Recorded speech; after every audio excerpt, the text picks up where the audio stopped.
Good afternoon. I'm Larry Jacobs. I'm professor here at the University of Minnesota, and I want to welcome you to the Humphrey School of Public Affairs at the University of Minnesota. This is a special occasion, both for those of us here live at the Humphrey School of Public Affairs on the campus of the University of Minnesota, and to all of you watching live online. On Being is recording this event for radio rebroadcast, and you'll be able to watch the video again at onbeing.org. This is part of a series, the second in a four-part series on civic conversation. And from my perspective, it responds to a resurgent crisis that weaves its way through American history. You can go back to Alexis de Tocqueville, one of our first and most esteemed observers of America, who came over in the first third of the 19th century as a Frenchman and was utterly amazed at what he saw in America. And he was a very astute student who marveled at what he saw as a tremendous conflict and tension between the yearning and the demand for community and a civic dialogue on the one hand, and what was quite striking to Tocqueville coming from Europe, this individualism, this focus on how each individual kind of stood out both in their thinking and in their belief systems and their interests. This tension weaves its way through. You can kind of read the work of noted historian Christopher Lasch and see him wrestling with this tension between community and individualism. David Brooks in the New York Times has been, I think, a wonderful commentator on this tension, most recently yesterday, but throughout really the last few years. Today we see, once again, a hyper-focus on difference and individuals. And part of this is from a breakdown in our civic conversation and in our communities. Some of the forces include global markets that are homogenizing what we talk about, what we're able to buy, and how we relate to each other. But there's also been tremendous strain put on our shared bonds based on religion, civic organizations, and many other sorts of identities. The polarization and the corruption of our civic spaces where we can talk to each other has been one of the most profound losses of the last few decades, and one that a great many Americans have complained about. Krista Tibbett has developed this series, and I think has been a wonderful antidote to this breakdown of civic dialogue in our communities in the most fundamental ways. Tonight's conversation, pro-life, pro-choice, pro-dialogue, is with Francis Kissling and David Gushee, and as I said, it's the second of a four-part program. These conversations are taking on dynamics that epitomize present challenges and chasms in American civic life, from the budget and economic crisis to politically engaged Christian action, same-sex marriage, and tonight's topic, social values clashing around abortion. Taken together, these conversations are culling diverse wisdom on the state of American democracy and civil society in a time of strife and division. We have pulled together a very diverse group of organizations and policy centers to participate in this effort, including the Humphrey School's Center for the Study of Politics and Governance, but also including the Brookings Institution and the John C. Danforth Center on Religion and Politics. Now, let me just give you a little bit of an insight into where we're heading this evening. We're going to have a Q&A session in about 45 minutes. For those of you in the auditorium, we'll be providing a blank note card in the program that was handed to you on your way in. We'll be walking around collecting your questions midway through the conversation. Those of you watching online, you can go to onbeing.org/CCP and enter your questions in our live blogging forum or via Twitter. Please use the hashtag CCP2012 and address it to @BeingTweets. And yes, for those of you here, please feel free to tweet about the discussion. We do ask that you mute your mobile phones so that you're not embarrassed if they go off. One last request. We are recording this event for broadcast, and we ask that you stay in your seats for an extra minute or two at the end of the conversation in case anything else needs to be recorded. And now, to introduce our panel. It's a great pleasure to welcome and introduce Krista Tippett, Peabody Award-winning broadcaster and New York Times bestselling author. Krista is the creator and host of On Being, which airs on more than 250 public radio stations across the country. Krista is clearly a treasure.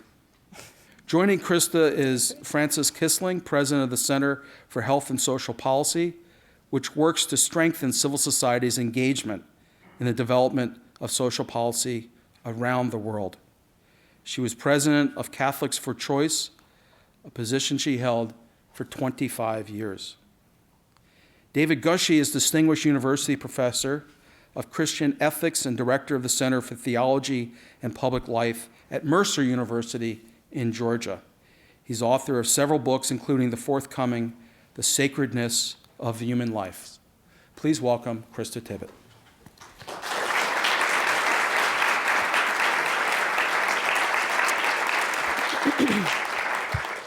So I want to thank Larry for that introduction. He's been such a great collaborator and conversation partner all the way through this. And welcome to everybody who's with us online, on Twitter, which I can't believe I'm saying this, but has become one of my favorite places to spend time in the last 2 weeks since I started on Twitter. I think there may be some people here from the Public Conversations Project in Boston, which is something I learned about when I first talked to Frances Kissling last year. And it's there's a universe of people and organizations out there doing wonderful things which feel countercultural compared to what we see in the news. And I'm grateful for them. And part of what I want to do is shine a light on that.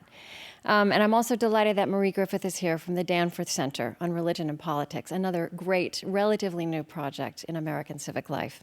And we'll meet her a little bit later on.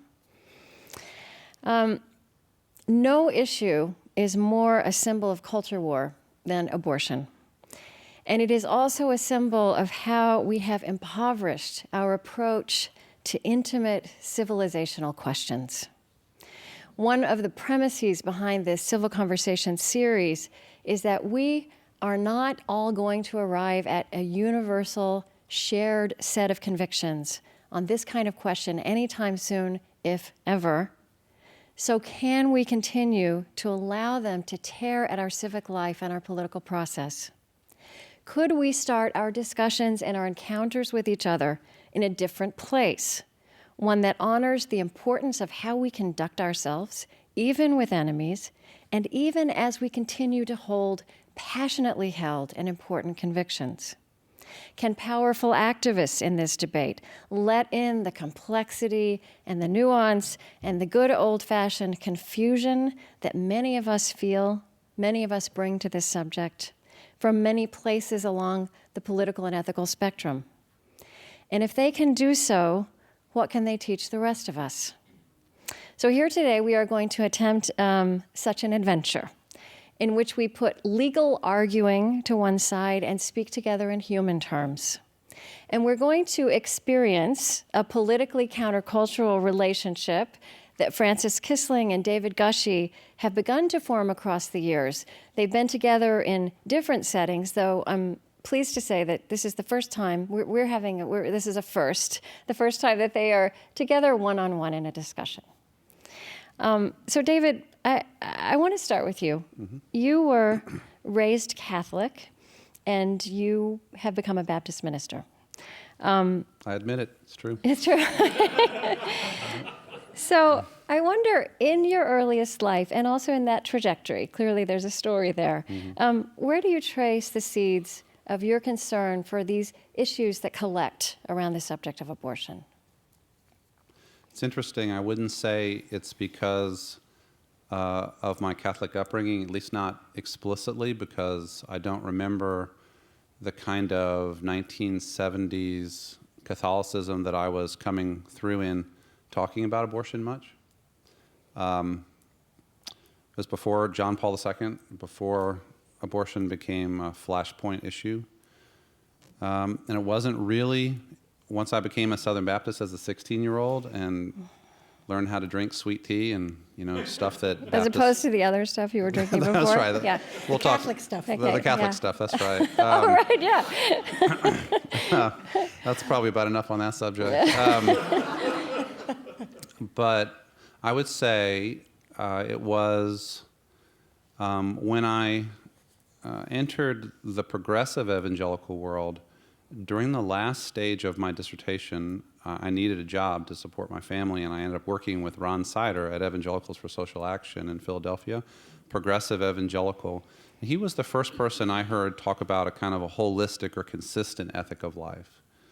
And he had been affected by reading John Paul II and Cardinal Joseph Bernardin on the idea of a holistic, consistent ethic of life. And I found that terribly attractive. But now that I look back, I realize there was one other factor that was playing a key role at that time, and that was I was writing my dissertation on the Holocaust. And I had 3 little kids, and I would work all day, and I would go home at night and write about the mass murder of children and everyone else.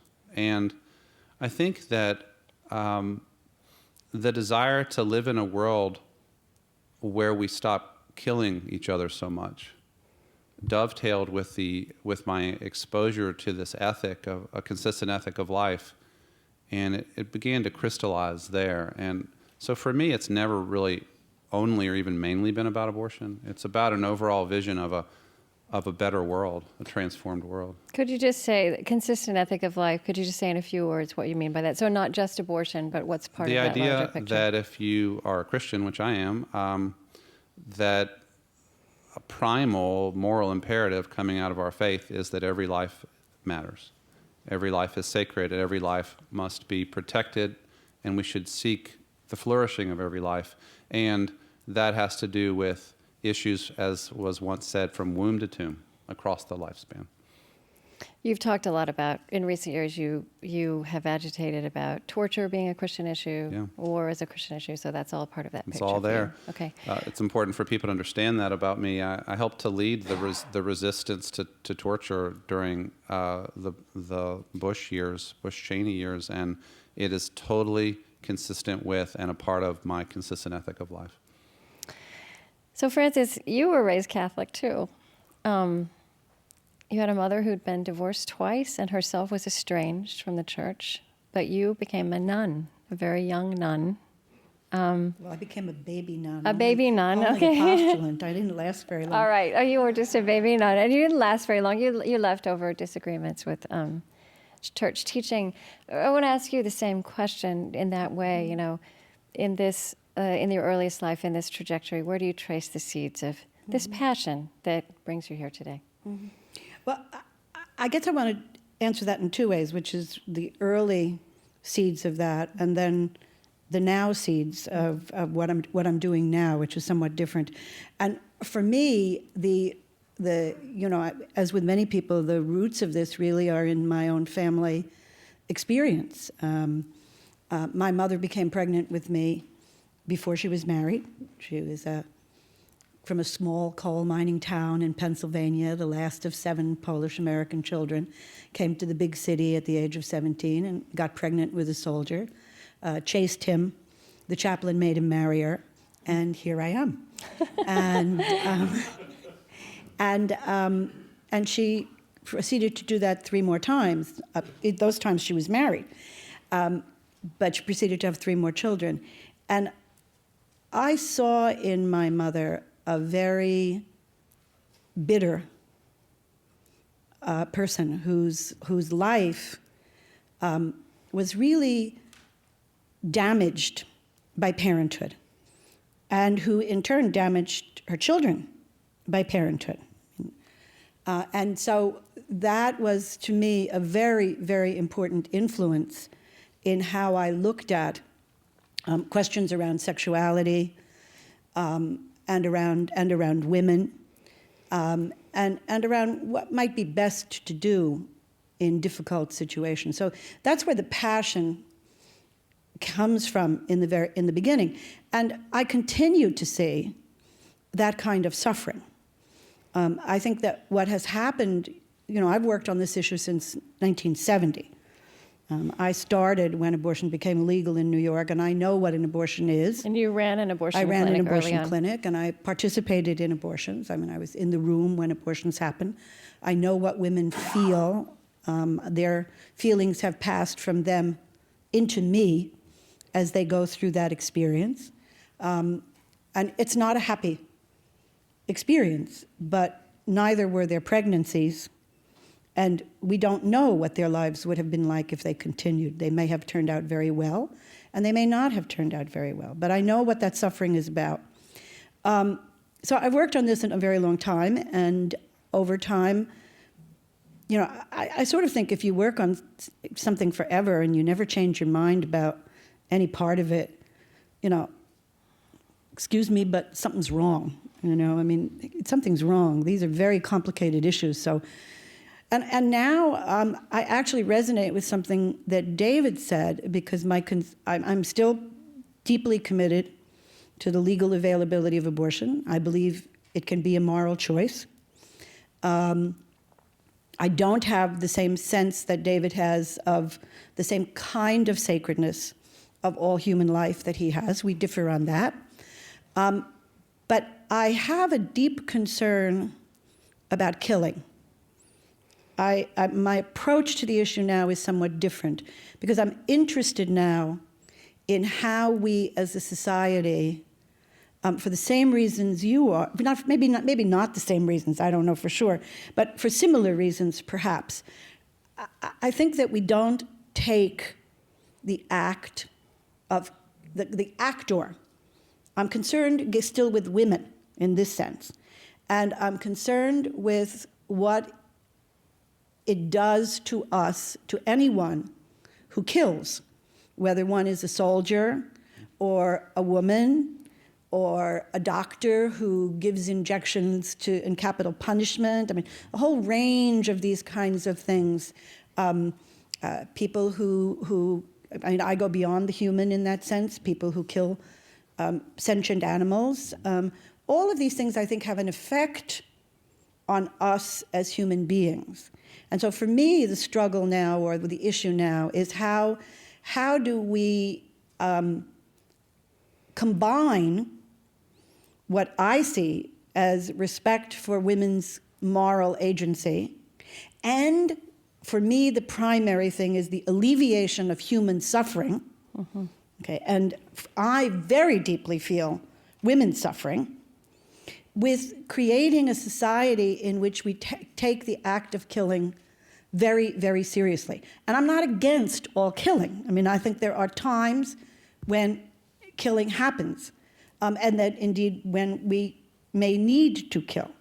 But how we approach that and how we control that and how we treat it with seriousness is what's on my mind these days. So I don't think I'm wrong about this, but the two of you will know better that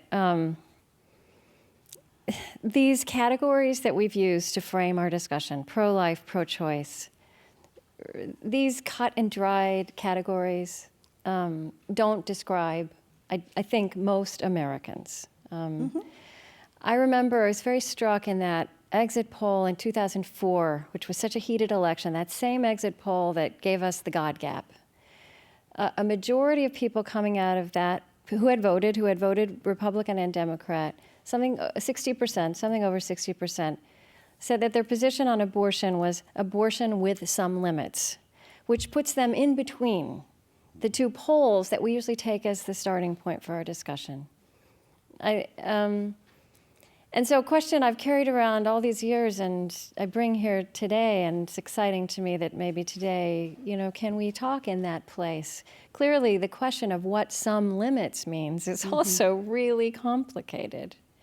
But how can we, I wonder how the two of you, and I know that the two of you have your own frustrations with the cut and dried absolutes. Could we just start talking right now about getting beyond that language, those categories, those too narrow categories, pro-life, pro-choice? Could we use language that suggests what is at stake and what we want to take seriously, as opposed to absolutes? I don't even know if that's a question, but how do you respond to that suggestion? I think the language is past its sell-by date. I think we should retire it. I think when thoughts crystallize or calcify into slogans that don't really explain anything anymore, they're not really helpful to us. It is true that polling shows, you ask the same group of Americans, are you pro-life or are you pro-choice? A majority will say yes to both because there's something there in the middle, and also the polling reflects the limits of the categories. I think that we face here a perennial human problem that touches all kinds of dimensions of life, including sexuality, the nature of our relationships, economic realities, the relationship between morality and law, how one adjudicates rights, and all of that. I'm happy for us to have a conversation where we never again mention the phrase pro-life or pro-choice. Let's try. Let's try. It's not It about may be that hard. anymore, I Yeah. don't think. Yeah. Yeah. Yeah? And I don't think it's hard to have a conversation in which those terms are not mentioned. Instead, we talk about the sub-issues, the issues that contribute to the conversation that that needs to happen. Yeah. So we've taken care of it, Krista. It's over. Okay, that's great. Of course, you have a universe of two here. And then we have half an hour to come up with new language. And probably a lot of people who are already listening who are a little angry and perhaps a little confused. Maybe because we're seen as not being properly loyal to our sides. But the problem is these sides have become entrenched, and I think that entrenchment, it's almost like a permanent interest group kind of situation. And then people stop thinking fresh thoughts. I sense that what's important to the two of you, and I think is important to most of us, all of us, is not just the categories or the positions, but what is at stake here. Even as you listed, what we're talking about sexuality. It's impossible to talk about, much less to ponder in some kind of rational way collectively. So there's part of the perennial human dilemma. I like some of the way that the two of you, from your different perspectives on this, have, talked about. So David, this is provocative language. That one of your concerns about what's at stake in a society where abortion is practiced is you have a moral concern about a society that depends on abortion to underwrite its sexual and romantic practices. And Francis, from your perspective, you've said this. Making babies is serious business, and sex is a pleasurable and meaningful activity with social consequences. Right. And that's an important statement for you as a person on the side we won't name that starts with a capital C. On that side, which believes that abortion should be legalized. Right. I wonder, so as I was thinking about the brilliant questions I could ask the two of you, I realized you could ask much more brilliant questions of each other. When you and I Francis, first talked about this, you said, I said I wanted to invite David, and you said, I have so many questions I'd like to ask him. I think it would be really interesting for us to hear you ask questions you may have had of each other and possibly couldn't ask on large panel discussions. I don't know, Francis, if you want to go first, since I felt like you'd been carrying this around. Well, you've turned to this part of the conversation more quickly than I'm warmed up here. You got to warm yourself up for this part of this. So let's see. Do I have a question I could ask you right away? Well, maybe just more of a conversation in this sense. Sure. Okay. We had David, you and I had one other experience together in which we were on a panel at Princeton on this. Mm-hmm.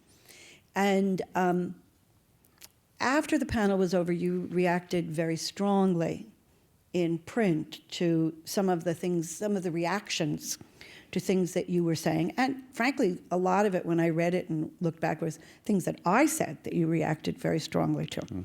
So you didn't say that quite in your article, but that was the reality. And one of the areas where I think is a flashpoint is this: the questions around sexuality, mm-hmm. Yeah. Which very much are at the root of this of this question. Sexuality meaning. When is sex? Well, I say there are two aspects. One Remember, this is public radio. Okay. when do you? Well, I thought you could say anything on public radio, as long as you said it politely and in a certain and in a certain monotone voice, but, without passion. But no, I mean, I think that Anais Nin said. Oh, great. Okay. Yeah. At least I'm not going to quote Foucault, but Anais Nin said, "We see the world not as it is, but as we are." And There's a lot to that. And there's a lot to that. It doesn't mean there isn't a world beyond how each of us sees it. Right. But we see it as it is. And you and I see the sexual world very differently. I am a product of the sexual revolution. Whatever my mother's experiences were, they're not my experiences as a woman. Mm-hmm. I never married. I never wanted to marry. I'll confess to heterosexuality, which again is perhaps politically incorrect. And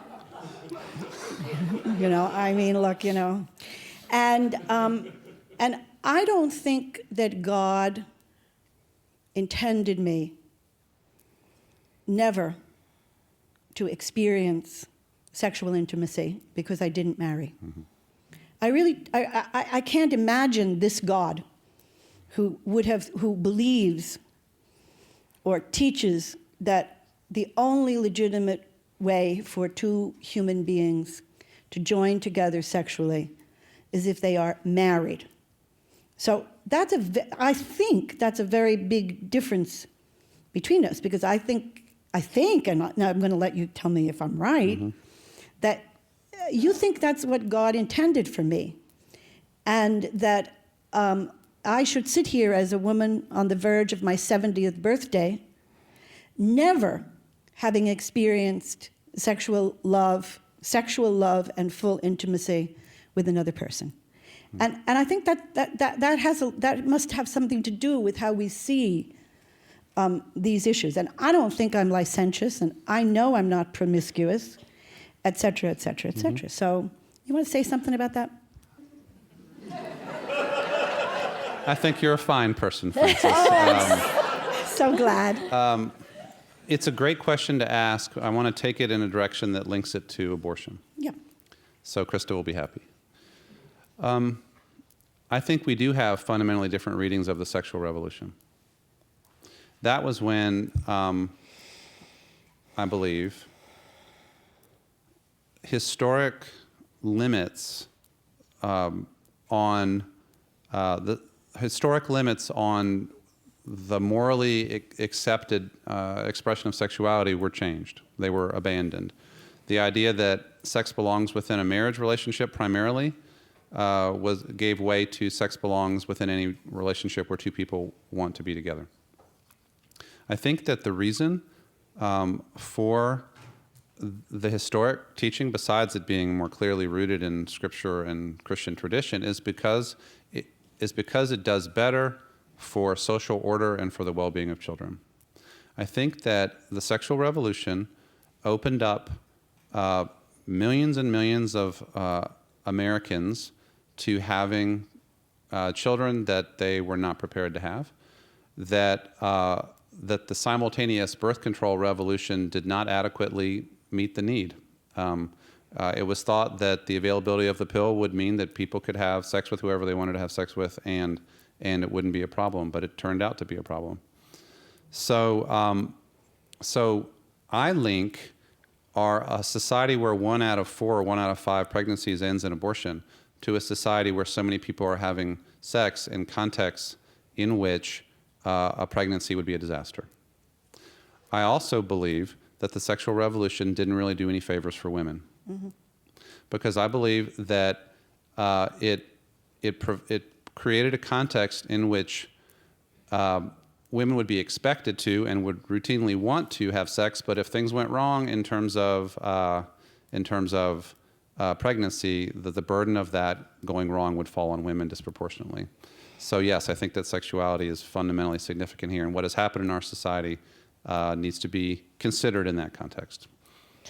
I just, I just No, want to say, I think this is, it's really illuminating in a sense. It starts to help me understand very quickly why we contain the discussion to pro-life and pro-choice, right? Because this is an impossible thing to talk about, right? It's very hard. It's hard. well, it's very hard. I mean, I think it's very hard.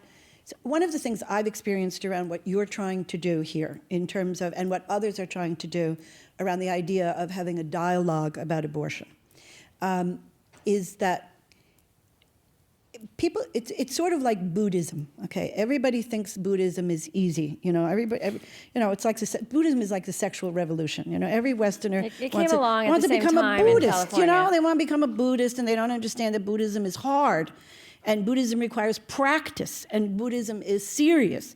And the same thing is true of but people who say they want a dialogue, okay? And people don't want a dialogue. They want to win. They want to win, number one. They want to win. But they also don't want to do what you're talking about, which is this is hard.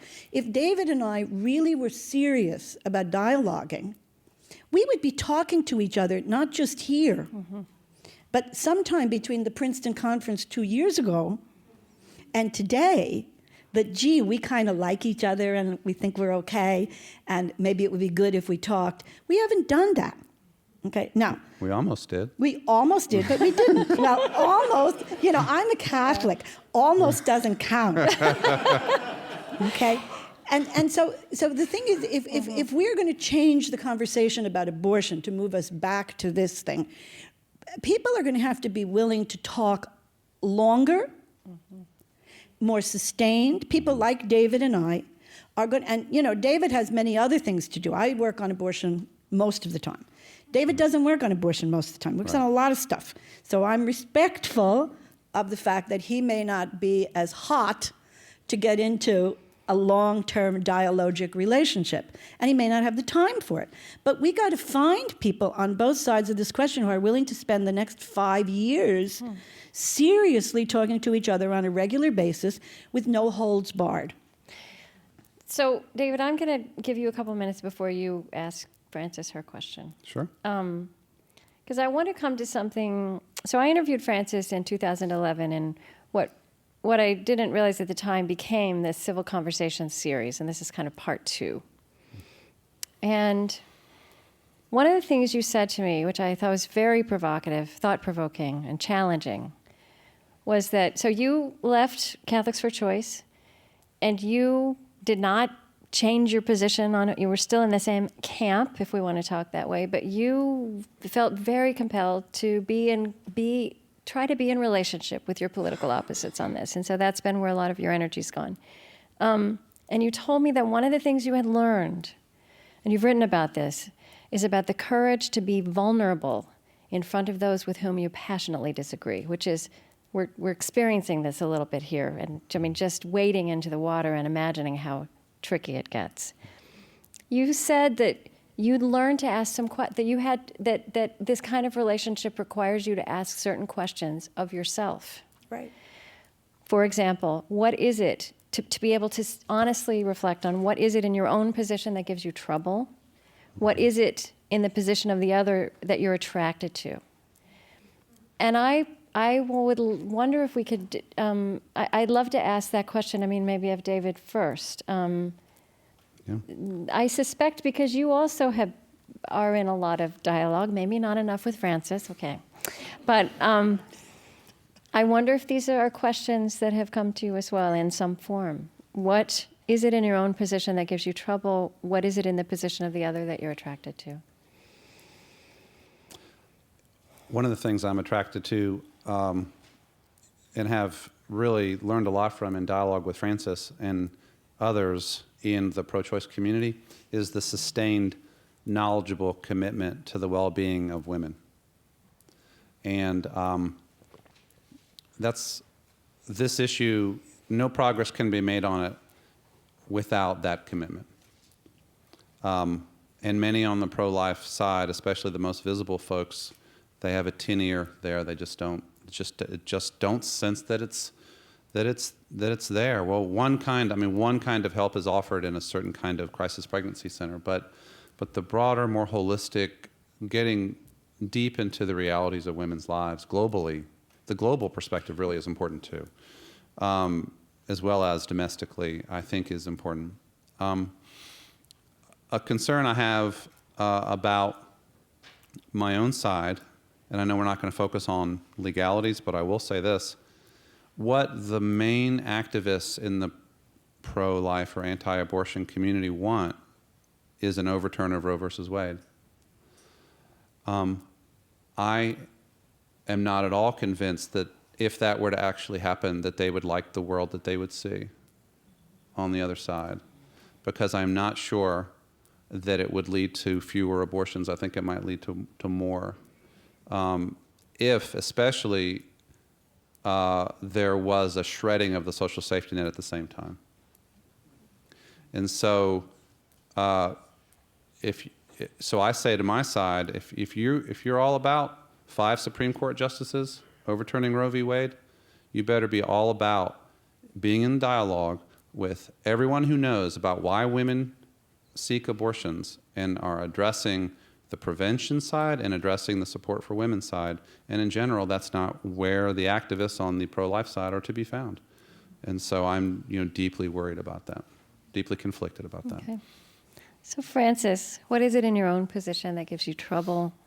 What is it in the position of the other that you are attracted to? Well, I think what I'm troubled by in terms of those, generally speaking, those who support both the legal and the moral right to abortion, which I think is a good thing to support.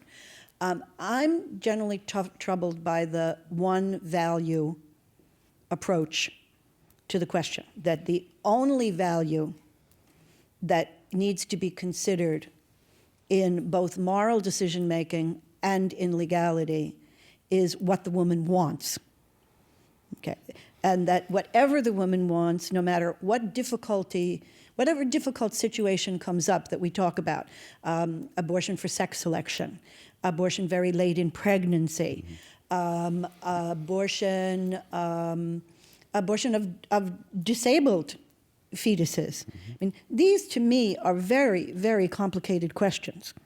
And what I get back from my movement is if the woman wants an abortion, there is no other factor or value that should be considered. And it is, even though I don't think fetuses have an absolute right to life, I have a very different view of the fetus than David does, I think fetuses have value. And I don't think you can make the fetus invisible in the abortion decision. I think abortion decision is a conflict value decision. Mm-hmm. And I'm very disturbed when the conflict is, that's what disturbs me about the position of those who are in favor of legal abortion. The other thing that I'm dealing with a lot right now and have not worked through completely is the role of the state. Again, I think the single-minded position that says whatever the woman wants, whatever stage in pregnancy she wants it, whether it's a good decision or a bad decision, it's her decision and she gets to make it, and the state has nothing to do with it. I think the state has a lot to do with it. Now, I'm troubled because I live in a failed state that doesn't really care very much about women, whether they're Democrats or Republicans. And so I don't want to give a failed state too much power. This is a problem for me. But I think, as I said, as you quoted, I think there are social and public consequences to procreation. And I think the state has a role, and the state is us. So I don't like the total privatization of the abortion discourse. That's what I don't like about my position. What I like about the position of people who are very strongly opposed to legal abortion is that side of that movement that really is troubled. It does have what David calls a consistent ethic of life. I could rip it apart, if I was in one of my win moods, but I'm not in a win mood today.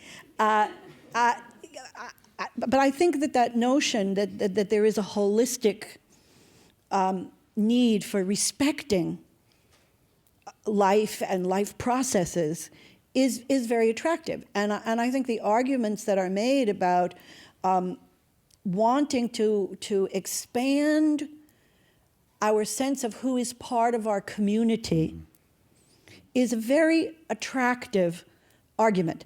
Again, there are always advantages and disadvantages and counters to that, and what about this and what about that. But I think that's a good thing.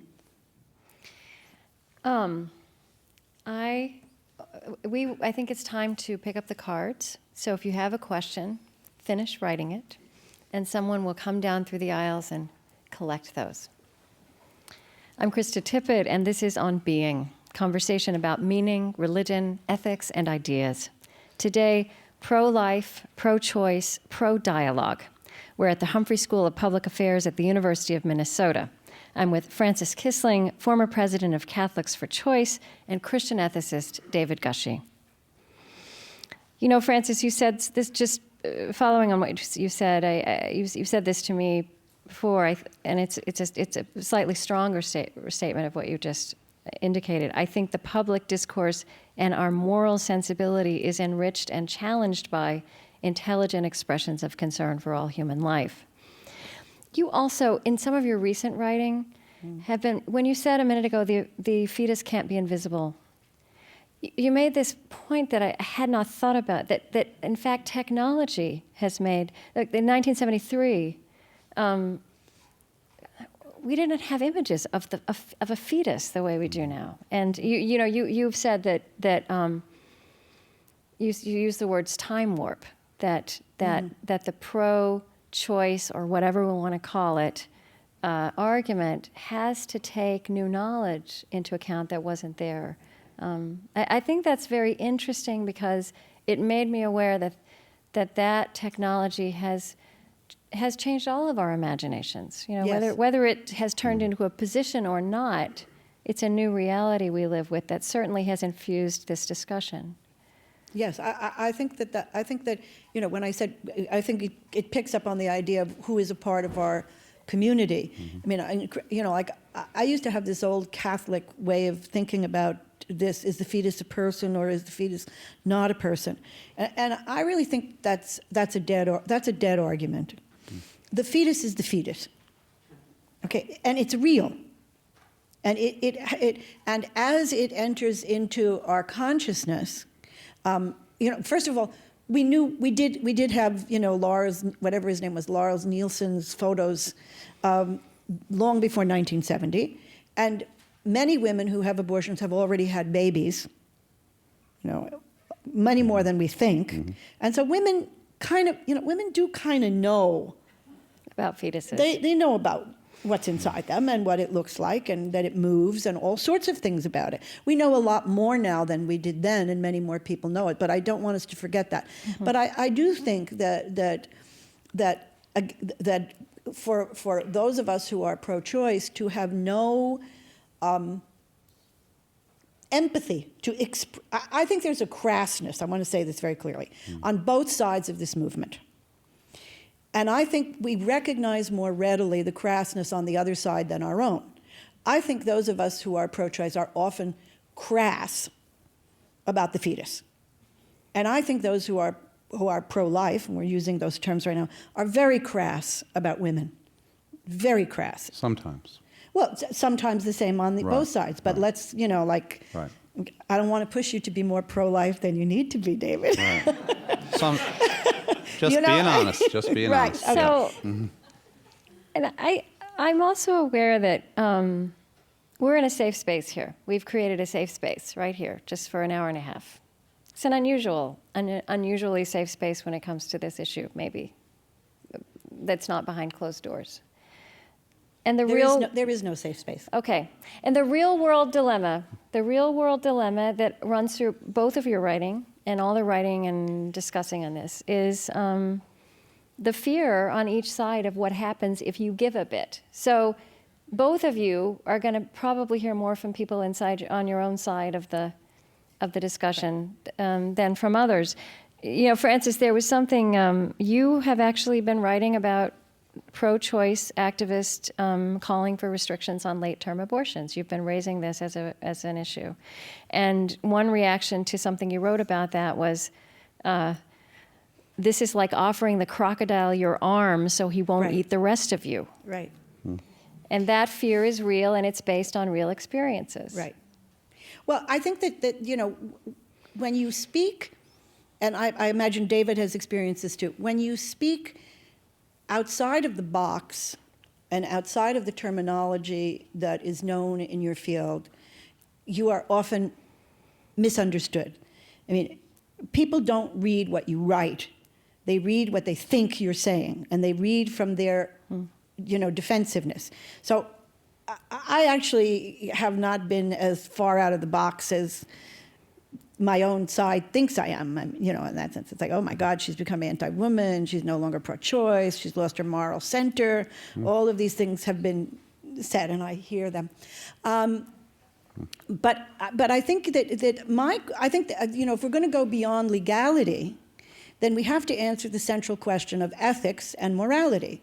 And that is to grapple with what is the right thing to do. This is what it's about. And so it's not, I'm not interested in compromise for the purpose of compromise. Like if I give you this, I give you a finger and you give me a thumb or something like that. I'm interested in what's the right thing to do. And I no longer think that the right thing to do, and I don't know yet exactly how to deal with this, I no longer think the right thing to do is that the only answer in the abortion question is if a woman wants an abortion, whatever period of time it is and for whatever reason it is, that's fine. I think there's more to this than that. I think there are more factors. And I would hope that David thinks, although he's supposed to ask me a question, I would hope that what David thinks is that there is more to this question of what is the right thing to do than that from the moment of conception, the conceptus has an absolute right to be carried to term and brought into the world. Now, so I may actually have a little more, I don't know, I'm feeling righteous because I think I have a little more room than you do, but I'd love to hear you tell me that you've got some room too. Well, first of all, I think that what you're saying from your side is just a tremendous step forward. And I think that on my side, I would just say that this is an unsolvable problem apart from broad cultural attention to the well-being of women, to the fragility of our relationships, to the weakness of our social safety net, and all kinds of factors, the problem of poverty, all kinds of factors that lead people to make the desperate choice of having an abortion. And to the extent that the pro-life side hasn't attended to that, it has not contributed to the conversation we've needed to have. Can I ask my question? You can. Okay. I was very struck when I dug a little deeper into the polling as to the reasons women give for why they choose abortion. And some of the demographic data from Guttmacher, like that 60% of abortions are obtained by women who are up to 199% of the poverty line. Yes. That many women say that the reason they had an abortion is because of the fragility of their relationships in their family or with their partner. Then I had this really quite staggering experience when I learned that some people at a university that I know about, I don't want to embarrass the university students, but when they heard that I was doing this conversation, and anyway, the students, the guys were saying, well, if a girlfriend of mine got pregnant, I would just tell her to have an abortion. I would just tell her to have an abortion. Right. Okay, so my question for you is, given pressure from boyfriends, husbands, fathers, given poverty, Right. is abortion as a routine social practice empowering for women? I think that the problem is, I don't think abortion is empowering for women. I don't think that childbearing is particularly empowering for women either, by the way. Like when people say to me, well, the thing you say is that abortion lets men off the hook, okay? My experience is that men are off the hook. They just are? They are off the hook. Oh, and existentially kind of off the hook. Okay. And they are off the hook if you have the baby, and they are off the hook if you have an abortion. So for me, it's a false argument that you make, because they're not going to, like the number of men who don't support their children and the society who allows them not to support their children is much higher. I'm hypothesizing, I would have to ask Guttmacher to tell me the truth, but my hypothesis is that's a much higher figure than the number of men who say to the woman, have an abortion. You got pregnant, have an abortion. And of course, so I just don't think that those arguments don't move me. And it's like, okay, it drives me crazy that large numbers of women have abortions because they can't afford to have babies. That's what the Guttmacher says. And Right. Guttmacher also says that women have 6 or 7 reasons. Right. Okay, they don't have one reason. They have a lot of reasons why they have an abortion. Right. And we don't know whether they tell the truth because there's a lot of stigma associated with having an abortion. And so it's easier to say, I'm not having this child because I can't afford it, than it may be to list a lot of the other reasons, which might sound more selfish. Okay, so we don't know a lot. It's not easy as a woman to tell why you're doing this, but it's wrong that women have to have. It's not wrong that women have an abortion because they can't take care of children, in my humble opinion. It's wrong that they have no choice but to have an abortion or they feel they have no choice because they don't have the money and the resources to take care of children. But I don't think that's a reason to make abortion illegal. I think that's a reason to take women out of poverty. I think that's a reason to do the things that empower them. And I would, my big thing is that I think that the big thing for me is I want more women to use contraception. And I agree. I want people Women and to men. be responsible. Women, and I get, beat over the head for this too. I want women and men to be responsible because I think procreation is sacred. We need to move to questions. We want to move to questions. I want to ask you quickly on that note before we do. You're both religious people. Catholic, Francis is the Catholic and you're pro-choice, and David, you are progressive, evangelical, and pro-life.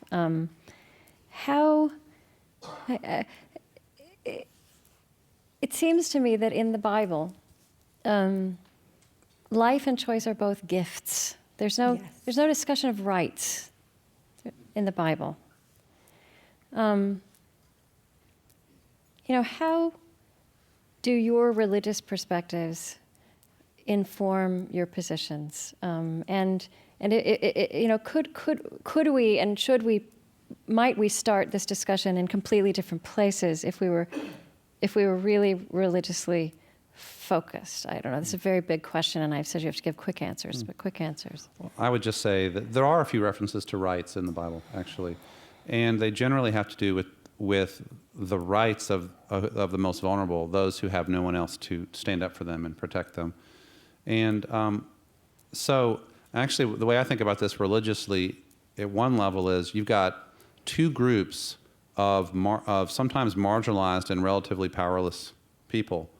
I'm thinking of the desperate women that I talked about in my last question and the children that they are carrying. And we've set up a situation where in a sense, nobody wins, but the child ends. The child is ended. And so we have to do better than that. And the only way to do better for either the child or the mother is to do better for both. And I believe in a God who cares about the well-being and flourishing of both. I think for me, one of the things really is the notion of life as a gift. And I don't think you can force gifts. I think coercing a gift, the gift of life is the most precious gift you can give. And coercing that, to me, takes away all the gift character of it. I think you can encourage people to make hard choices. and to make the gift more valuable by doing something that is difficult. But to coerce one, to me, would be terrible. And I think that comes from a faith notion of the gift of life. I'm Krista Tippett with On Being, conversation about religion, meaning, ethics, and ideas. Today, pro-life, pro-choice, pro-dialogue. We're at the Humphrey School of Public Affairs at the University of Minnesota with Christian ethicist David Gushee and former longtime president of Catholics for Choice, Frances Kissling. I want to introduce Marie Griffith now. She's going to moderate the question and answer session. She is the John C. Danforth Distinguished Professor in the Humanities at Washington University in St. Louis, and she's the director of the John C. Danforth Center on Religion and Politics. And as I said, we are delighted that the Danforth Center is a partner in this entire civil conversations adventure. And as a scholar previously at Princeton and Harvard and now at Washington University, Marie has worked on issues close to those we're discussing today. She's currently at work on a book titled Christians, Sex, and Politics, An American History. Thank you so much, Krista, and thanks. We're delighted the Danforth Center on Religion and Politics to be co-sponsoring this event. You all are primary sources for my own research, so I thank you for the thoughtful conversation that you're having here. We've gotten a lot of very thoughtful questions, both from folks in this audience here and also from online. So I want to just raise some of these. Some of them are general questions, and there are some that are specific questions for each of you. I'd like to start with a general question that I think is provocative from someone here in our audience. They write, "It was stated that this is really a conversation about sexuality, that anytime we talk about abortion, we're also, or perhaps even more, talking about sexuality. Could each speaker say something about the abortion debate as instead about power and control?" And I take it that may have something to do with gender power and control. So David, would you respond to that? And then Frances as well. At one level, this is about who has the power to end a life and what social restrictions will be placed on that power. I think it's about the powerlessness of the developing child who lives or dies based on somebody else's decision. It's about the relative power of men and women in our society. But I have ambivalence about, and that's why I asked Frances the question about empowerment. And I think I heard you say abortion doesn't always reflect empowerment. I mean, sometimes it does, sometimes it doesn't, I guess, from your perspective. I think that our abortion regime, our system, has helped to intensify a power struggle between men and women. And I'm not sure who has benefited from that. So those are some thoughts that I would have about power.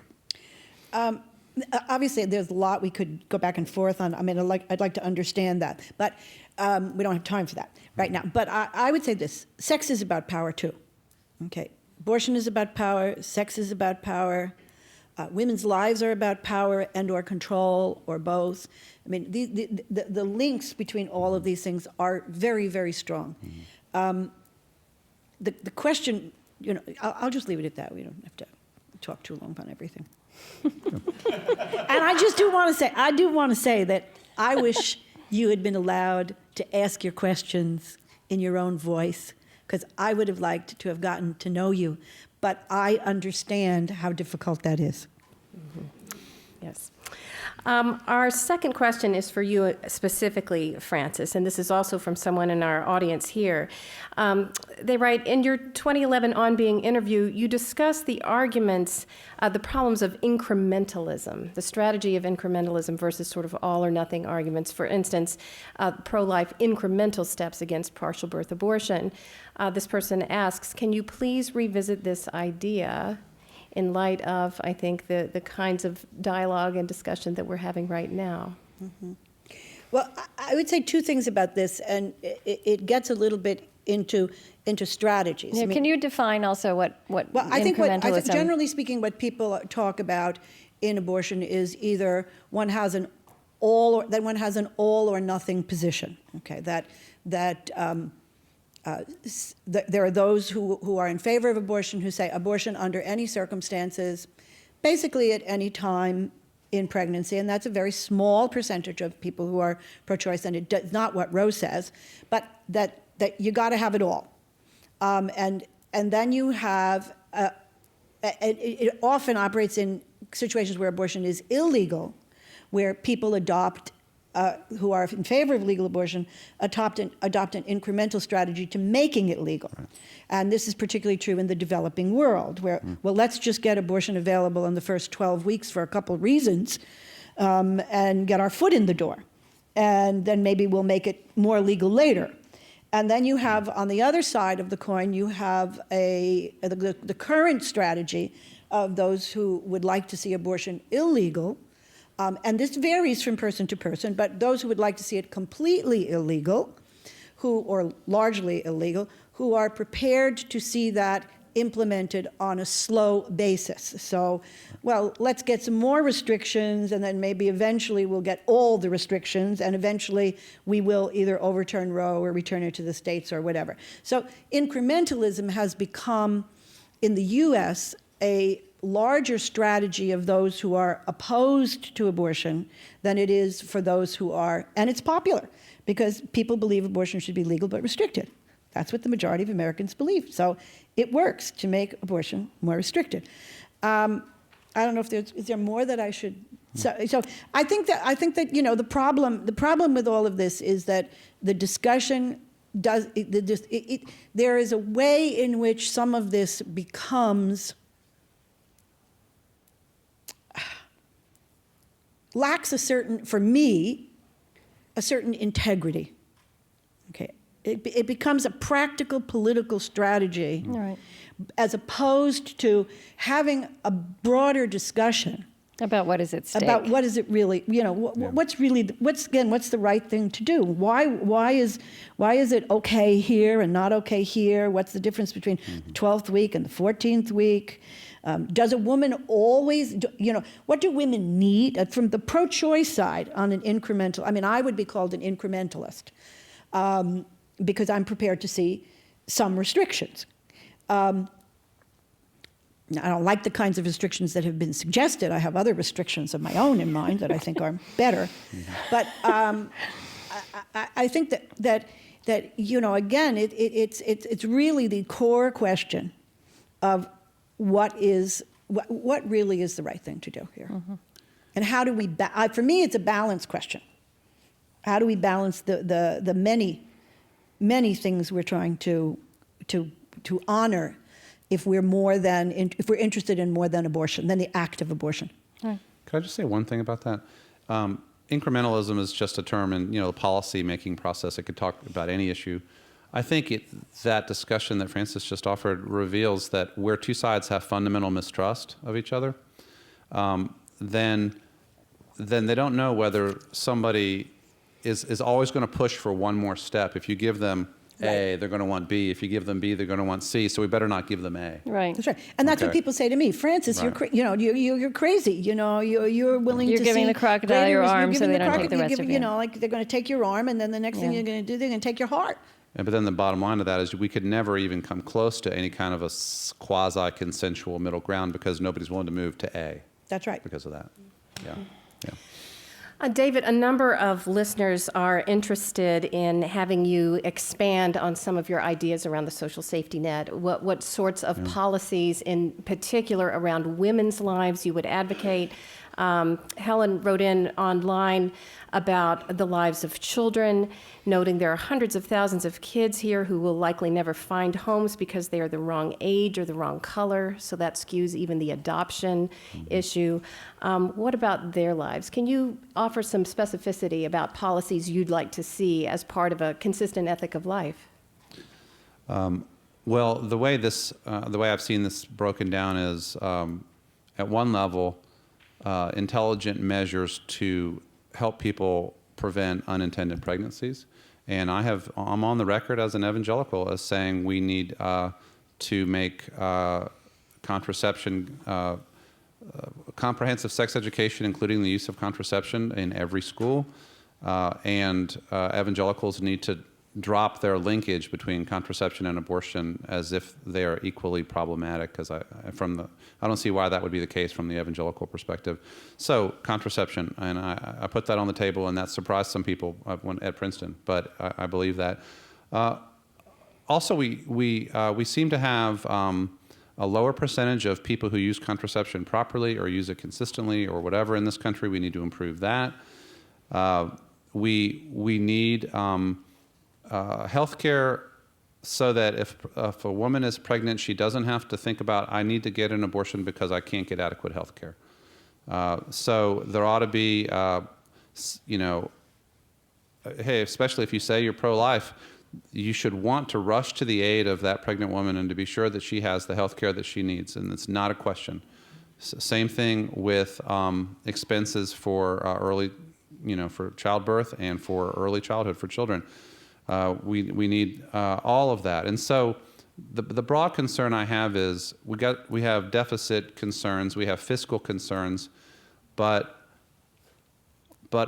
a society that would roll back access to abortion could not be simultaneously weakening the social supports that would help make carrying a child thinkable. My nightmare scenario is pro-life people win, abortion access is rolled back without adequate social safety net support, and we have lots of botched abortions, and we have lots of children, even more children, being raised in desperate situations than are already happening, and women not getting adequate prenatal care. Those have to go together. Those concerns go together for me in a holistic kind of pro-life vision. I think those things would reduce abortion considerably. But I think that if we look at the international experience, particularly in the Scandinavian countries and in Europe, in the Scandinavian countries and other parts of Europe, I think that we see that even in systems where all the things you talk about are thousands of % better than they are here, there are still significant numbers of abortions, much lower than ours, but significant numbers of abortions. And I think there's something else that we don't do that somehow we're going to have to come to grips with, and that is that the desire to have a child and the desire not to have a child are so strong, and they're not totally, and they're not even always related to social conditions. There's something existential that is being ignored in our discourse. I never wanted a child, never. And to have made, and I was lucky, but in the sense I didn't get pregnant, but there is no doubt that if I had gotten pregnant, I could have a baby. I am capable, all on myself. I am, woman. I am capable of taking care of a kid and being a good mother. But I do not want to be mother. And how to deal with that. And I'm not a product of the sexual revolution in that context. I'm not a selfish human being. I am not meant to be mother. But I could get pregnant. That's a challenge for you. I would just say we seem to have dropped adoption off the table in the broad social conversation about this. The sacrifice of those 9 months, people need support for that too. Yes, we should go to another question, shouldn't we? And the sacrifice of see, for me, the notion that how one responds to the depth of my passion at an existential level of motherhood is not me. Part of motherhood is carrying a pregnancy, and it is not. I don't think you're saying it's trivial to ask me to do that, but I think you are really still missing a little bit of how much you are asking of those of us. First of all, you're asking me to risk my life. Every pregnancy carries the risk of death. So this, I'm trying to go a little deeper beyond the kind of things we talk about all the time, like get more social. And adoption, I'm going to say it, I know I'm talking too much, but I don't care. Adoption, I think what we have to do is if you want to adopt a teenager's baby, You adopt her and her baby. Who is taking care of that teenager who gave her baby up? You're not so great by taking a lovely little baby. You're great when you take in a lovely little baby and a problem teenager. That's a very rich idea. That's a profound suggestion. You I mean, I betcha. really like it. And in You fact, betcha. there are many families that do that That kind do take of thing. care of the teenager, That's right. not too many. Well, let's broaden this out a little bit. A lot of people, a lot of listeners and folks here are interested in the very idea, the very concept of this sort of dialogue that Krista wants to create. And I think people are very respectful, even admiring, but also want to probe a little bit more about this. So I'm going to ask this in a couple ways. Someone here in our audience writes, how does one balance being authentic in dialogue across an ideological divide, abortion or otherwise, while at the same time advocating for public policy that is one-sided? Jill in Illinois asks it this way: what brings you back to conversations such as this one? I'm sure there have been times when it seemed hopeless to pursue dialogue on this heated topic. What keeps you in dialogue with the opposition besides the hope, the hope of changing their minds? David, do you want to start with that? I guess I would just say we live in a national community, and this national community is fractured. And as a human being, as an American, and as a Christian, I think I'm called to seek reconciliation. And so I also think that this fracturing is really bad for us. It's bad for our national soul, and it also distracts us from attending to other problems because we're so gnarled up on these kind of culture wars type issues. So for all of those reasons, I don't feel like I have any choice but to engage in the conversation. For me, I've given up participating significantly in the political process on abortion. I think it's very hard. I agree with the person. It's very, I mean, for somebody like me who was such a proponent and is such a lightning rod on this issue, I think the only way that I can be credible on this is to give up the hard political side. And there's enough people who want to do that. That's not a problem. And to really concentrate on the other side. And the other thing is, I go into this because, what I said before, it's not to change anybody else. It's to change myself. It's really about, if I'm not prepared to change my position, then I don't think, and Thich Nhat Hanh said this best of all. He's the one where I got it from. He said, "You don't go in, if you don't want to be changed, don't go into dialogue." I want to be changed all the time. I get bored. That's neat. Maybe just one or two more questions. Sure. A couple of questions have come from people of other faiths. So we had a young Muslim man here who asked about these questions. A couple of people have pointed out, particularly in regard to you, David, that your position is obviously a very Christian position, and we live in a pluralistic world. Do you see problems with that? Is that a conflict for you? Or how do we balance this sort of the Christian convictions that go into this with the broader pluralism and multi-religious world that we live in? Always an important question when dealing with the values connection to public policy. But I would just say we all bring our values into public life, into our citizenship. And so for many people, not everybody, those values are religiously motivated, religiously grounded in some deep fundamental sense. So I try to be transparent about the religious convictions that ground my values, encouraging other people to be just as transparent about the religious convictions that ground their values or the non-religious convictions. In the end, public policy has to be made by the community as a whole, reflecting the pluralism of that community. And we have to be able to give good public reasons for our views, things that make sense according to the Constitution and American values and things like that. But I go for transparency so as not to veil where I really come from. Francis, did you want to touch that one? One last question. So I think folks were very taken with Krista's question to both of you, asking you to reflect on what made you uncomfortable in your own movement. And so someone has essentially asked the question, how will you take some of this back to your own movement? Are you in dialogue and discussion, fruitful dialogue with people on the pro-life side, David, the pro-choice side, Francis, where you think there could be movement along the lines that you're describing, with sort of solving some of those, the crass issues, as Francis put it, the crassness on both sides?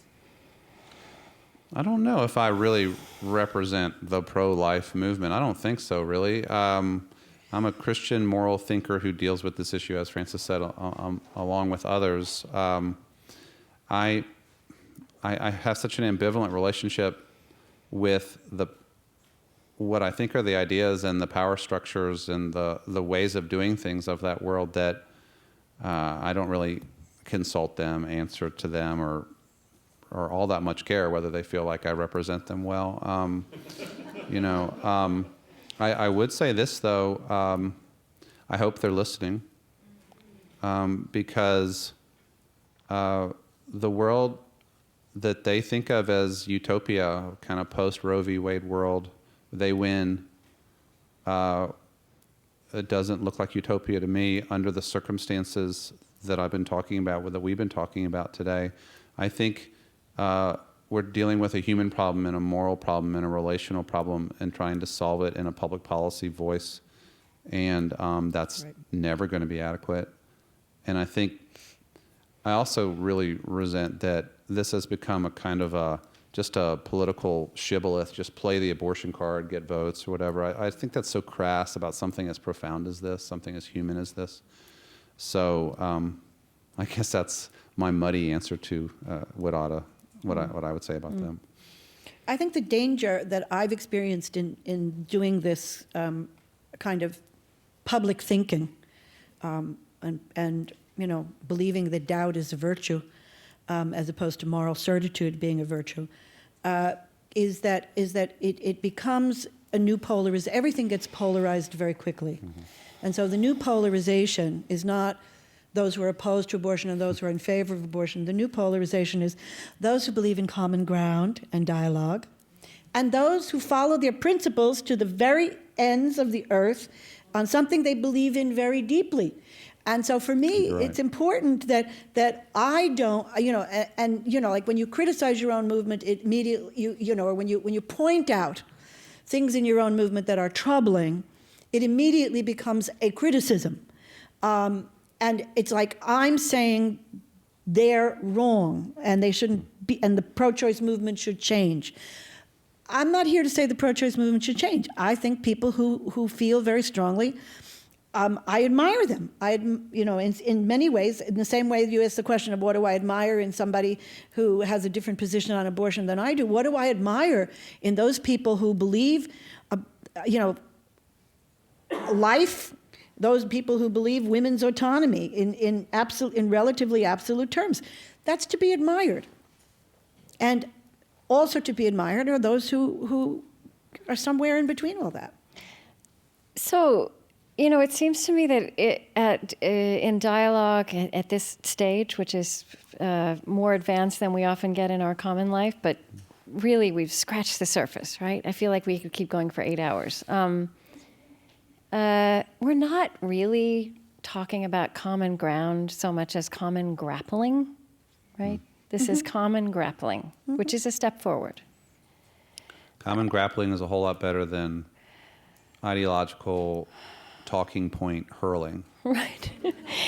Right. I think to close, I want to just zero in on this idea of how change happens and what it looks like, what kind of change we're aspiring to. Given that common ground is elusive, and there was this public conversations project I mentioned that Francis has been part of, and David, you've experienced them too. They had a 5-year closed-door, in secret conversation in Boston between leading pro-life activists and leading pro-choice activists after people were killed in an attack on a Planned Parenthood center in Brookline. And there was incredible trauma on both sides about that. They met for 5 years, and they wrote something which is called Talking to the Enemy, which we're going to post. I put it out on Twitter today. We'll post online. But I was very struck with the conclusion of these people, how they wrote about the experience they'd had. Since that first fear-filled meeting, we have experienced a paradox. While learning to treat each other with dignity and respect, we have all become firmer in our views about abortion. We hope this account of our experience will encourage people everywhere to consider engaging in dialogues about abortion and other protracted disputes.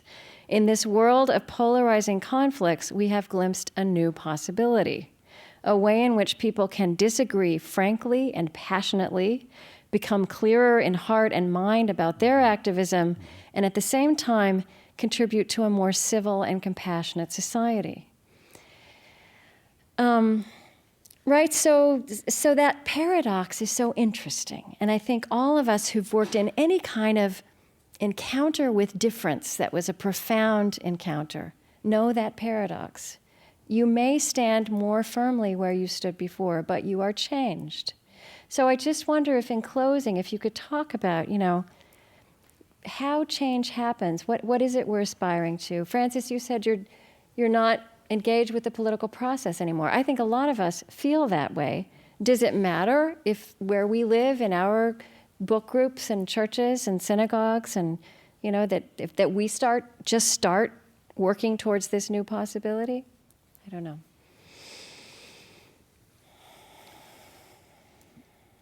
It would be nice if we could just have lots of really great conversations that clarify differences. I have found that to be true, that statement that you read. After the Princeton conference in 2010, I felt clearer that the position that I had going in related to the wrongness of kind of mass abortion, I was clear about that. I was more clear.